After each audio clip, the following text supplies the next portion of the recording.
আপনারা তো অনেকভাবে ডিম ভাপা খেয়েছেন, কখনো এইরকমভাবে ডিম ভাপা ট্রাই করে দেখবেন, একদম খেতে মন্দ হবে না। তো প্রথমে সর্ষে, সাদা সর্ষে নিয়েছি এখানে, পোস্ত, কিছুটা কাজু, আদা, শুকনো লঙ্কা ভালো করে বেটে নেব।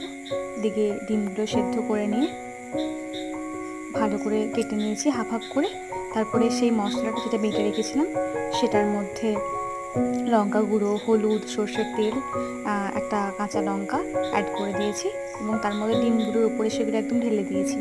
তারপর টিফিনের মুখ ভালো করে বন্ধ করে কড়াইতে যে জলটা ফুটতে দিয়েছিলাম, উনুনে রান্নাটা হয়েছিল পুরোটাই, তার মধ্যে রেখে দিয়েছি। দেখুন এরকমভাবে ভাপাটা হয়ে এসেছে। এবার এটা একদম গরম ভাতে দিলে জমেই যাবে একদম।